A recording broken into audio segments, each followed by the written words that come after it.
A pesar de que su gama ha crecido mucho estos últimos años, Lexus nunca había tenido en España un modelo con 7 plazas. Por supuesto, hasta ahora, con la llegada del Lexus RX L. Y como su propio nombre indica, toma la base de su buque insignia, el Lexus RX, del que toma la mayor parte de las características. Y esa L del nombre explica que es la carrocería larga para dar cobijo en su interior a una tercera fila de asientos.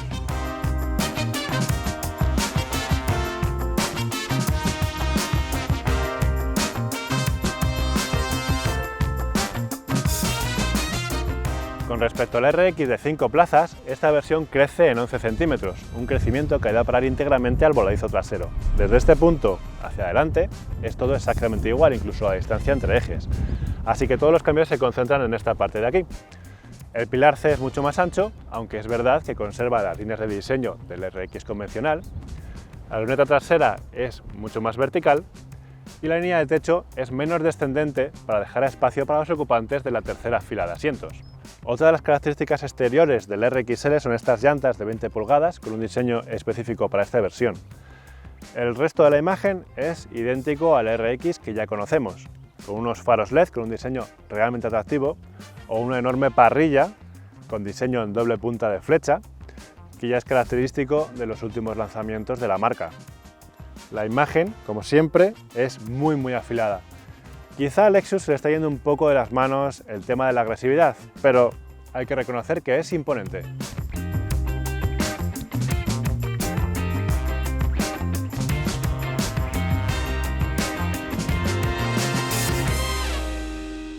En Lexus suelen presumir, no sin motivo, del cuidado con el que realizan el interior de sus coches, y de hecho muchos elementos del habitáculo están realizados a mano por artesanos.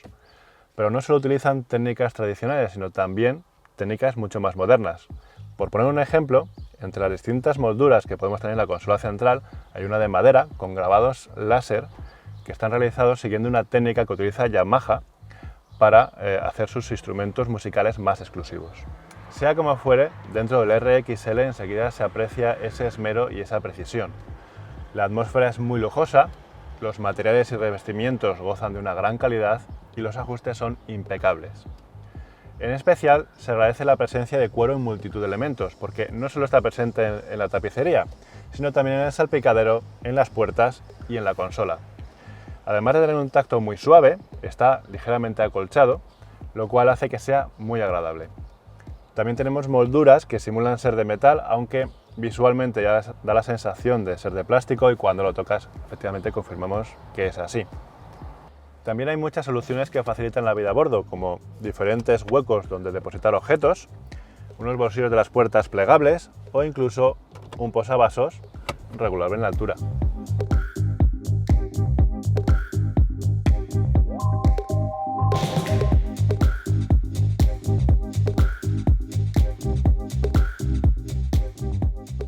Los asientos delanteros tienen regulaciones eléctricas de serie, aunque es verdad que tampoco nos permiten tener muchos reglajes. Por ejemplo, tenemos un ajuste lumbar, pero solo de manera longitudinal, mientras que muchos rivales permiten también el ajuste de manera vertical. Del mismo modo, no podemos regular la longitud de la banqueta, extendiendo la parte delantera, ni tampoco cómo de envolvente es el asiento, ni tenemos un reglaje eléctrico de los reposacabezas. Así que es verdad que el Lexus ofrece menos posibilidades de reglajes, pero los asientos siguen siendo muy confortables. Además, estas dos plazas delanteras están calefactadas y ventiladas y, como de costumbre, podemos elegir esas regulaciones a nuestro gusto, pero además tiene un novedoso sistema que nos permite ajustarlo de manera automática. Es decir, en ese modo el sistema detecta la temperatura corporal y ajusta la temperatura del asiento según las necesidades. La posición de conducción es muy elevada, como cabe esperar en un SUV, y es realmente cómoda, salvo por un pequeño detalle que te afectará o no dependiendo de tu estatura. En mi caso resulta bastante molesto y es el botón de arranque, y es que está en una posición muy baja y además tiene una forma que sobresale, con lo cual justo está donde apoya la rodilla y se acaba clavando, resulta molesto. En cualquier caso, lo cierto es que lo podrían haber puesto en otro sitio, quizá más arriba o incluso en la consola central, que es muy ancha y parece haber espacio de sobra. El RXL no puede tener un cuadro de instrumentos digital como algunos de sus oponentes en el segmento, sino que utiliza una instrumentación clásica. Apoyando la información del conductor tenemos un head-up display de dimensiones muy generosas, aunque sin duda el protagonismo en cuanto a información se lo lleva el sistema multimedia. Puede tener una pantalla de 8 pulgadas o de 12,3 pulgadas dependiendo del acabado. Esta, lógicamente, es la del tamaño más grande. No es táctil, sino que para moverse por sus diferentes menús y funciones hay que utilizar una palanquita que hay en la consola central que simula el ratón de un ordenador. La verdad es que no es difícil de utilizar, pero sí que es un poco engorroso.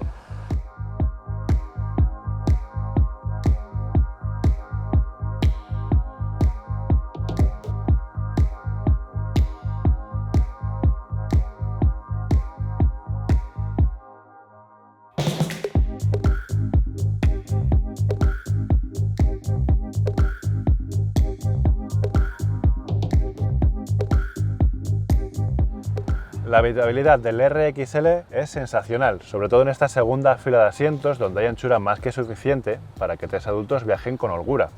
Además, el suelo es completamente plano, lo cual facilita esa tarea. Eso sí, este asiento es notablemente más incómodo que los de los extremos porque en su respaldo esconde un reposabrazos, que a su vez tiene posavasos, compartimento e incluso tomas USB. De todas maneras, estos asientos se pueden regular también el respaldo en inclinación y longitudinalmente el espacio para las piernas, que como veis es muy generoso. Por supuesto, una de las grandes claves de este modelo es la tercera fila de asientos, a las cuales se accede abatiendo este de la segunda fila, una tarea que se hace de una manera muy sencilla y sin esfuerzo. El espacio que queda para pasar es bastante razonable, aunque es verdad que necesitamos de bastante agilidad de todas maneras.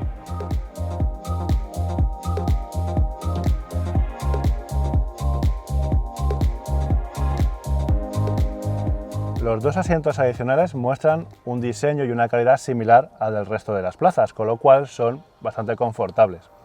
Además, tienen su propia climatización, algo que curiosamente no pueden decir los pasajeros de la segunda fila. Sin embargo, como veis, el espacio es bastante escaso. En altura, es verdad que yo soy bastante alto, pero no deja sitio para la cabeza para alguien que mida más de 1,65 m, quizá 1,70 m como mucho. Y para las piernas, como veis, van muy altas y flexionadas las rodillas, así que para un viaje largo no resultan cómodas. El espacio que hay es bastante engañoso porque ahora mismo este asiento está echado lo más adelante posible, con lo cual nadie podría sentarse ahí ya que no hay espacio para sus piernas. Si se echase para atrás, como podéis ver, el que no tendría espacio soy yo. Eso sí, al menos han tenido el detalle en Lexus de que esta segunda fila de asientos va sentada más alta que la del RX de 5 plazas, para dejar un poquito de espacio para los pies de las personas que se sienten aquí detrás. En cualquier caso, es evidente que estas plazas están pensadas sobre todo para niños o para un uso muy ocasional. Uno de los grandes atractivos del RXL es que ofrece un maletero mayor que el RX de 5 plazas. El portón eléctrico viene de serie y el sistema de apertura y cierre, como veis, es un poco lento. El umbral de carga queda muy alto y deja un espacio muy bien rematado en el que tenemos perchas, ganchos, hay 2 luces, tenemos un compartimento inferior donde guardar objetos pequeños e incluso la bandeja enrollable. Con esta configuración de 5 plazas tenemos 652 litros de capacidad, es decir, 113 litros más que el RX convencional. Las plazas adicionales quedan completamente rasadas con el suelo. Se pueden desplegar mediante unos botones que hay situados en el propio maletero o estos mismos botones que también están colocados en la segunda fila de asientos. Con las 7 plazas operativas nos quedan un total de 211 litros de capacidad de carga.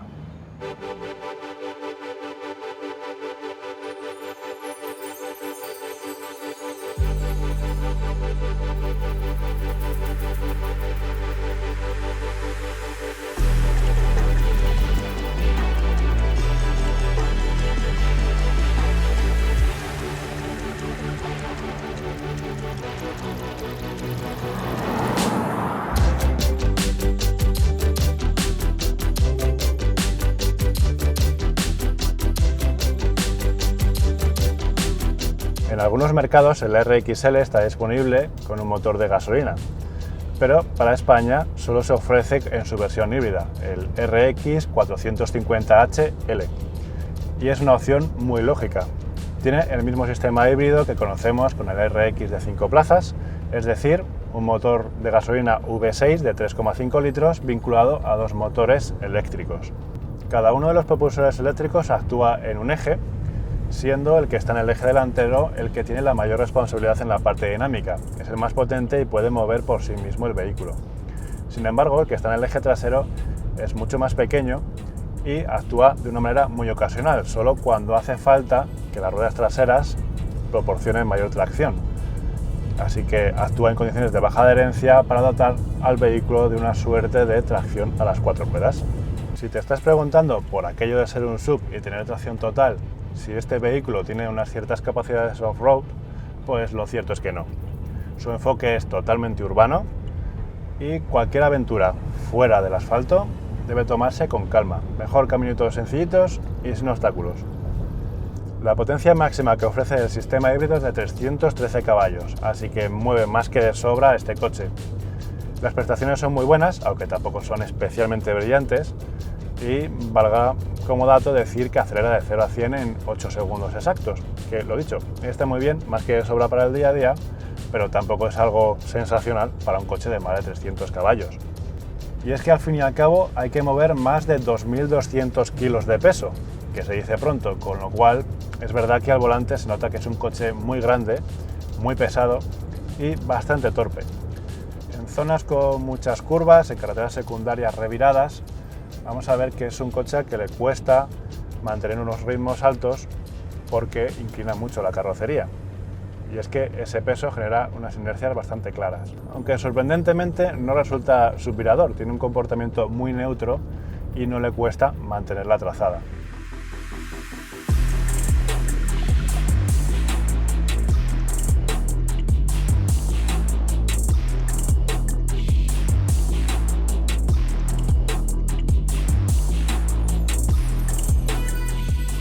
Esos claros balanceos de la carrocería vienen motivados porque el traslado de la suspensión es muy blandito, está enfocado completamente al confort. Así que las irregularidades del asfalto se filtran completamente y hace que el coche sea realmente cómodo en marcha. También a eso ayuda mucho la insonorización del coche, y es que es extraordinaria. Tiene cristales acústicos en el parabrisas, en las ventanillas, material aislante pues, en las zonas estratégicas, como puede ser detrás del salpicadero o en las puertas, y el sonido del exterior prácticamente no llega al interior. No se oye absolutamente nada. Obviamente, cuando circulamos en modo eléctrico, como es lógico, no se oye nada del motor, pero es que tampoco se aprecia apenas el sonido del aire ni el ruido de rodadura. Y cuando el motor térmico sí que está en marcha, se oye muy levemente. Este extraordinario confort de marcha redunda en que sea muy relajante conducir este coche. De hecho, da igual si has tenido un día muy estresante en la oficina, o si vas tarde y tienes prisa, o si simplemente tienes un día en el que te apetece ir más deprisa y darte una alegría con el acelerador, que en cuanto entras dentro, arrancas el motor y te mueves los primeros metros, al final entras en un modo zen. Quieres simplemente ir despacio, aprovechar al máximo ese confort que es capaz de ofrecer, ese silencio de marcha que es capaz de dar y disfrutar del viaje con total tranquilidad. Relax, amigos, relax.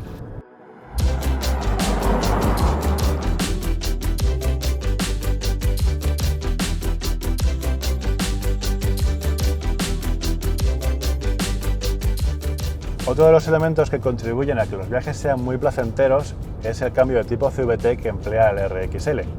Y es verdad, hemos criticado mucho los cambios de variador continuo. No nos terminan de gustar mucho cuando tenemos que hacer un funcionamiento exigente del motor, pero, como digo, en este caso normalmente no vamos a hacer aceleraciones fuertes, con lo cual este tipo de cambio viene como anillo al dedo, ya que siempre mantiene el motor a raya, a bajas revoluciones y por lo tanto con una sonoridad muy baja. De todos modos, si queremos un mayor rendimiento y una mayor alegría, siempre podemos hacer uso de los modos de conducción. Existen tres modos: modo eco, modo normal y modo sport, y hacen lo que su propio nombre indica. El modo eco busca una mayor eficiencia, el modo sport busca un mayor rendimiento dinámico y el modo normal es un punto intermedio. En cuanto a los consumos, está claro que es un dato que siempre interesa mucho a la hora de hablar de híbridos, pero también es verdad que es algo que puede fluctuar mucho dependiendo del estilo de conducción o las condiciones por las que circulemos. De hecho, yo he conseguido hacer muchos recorridos por debajo de los 7 litros, lo cual es maravilloso en un vehículo tan grande como este. Pero lo normal será que estemos rondando los 8 litros. Obviamente, cuanto más ciudad hagamos, aunque este coche no es precisamente muy urbano, ahí sí que sacaremos mayor partido a la utilización del modo eléctrico y gastaremos menos. Mientras que en carretera, si vamos a ritmos tranquilos, pues no habrá mucho problema. Y si vamos con prisa, pues las cosas empezarán a disparar.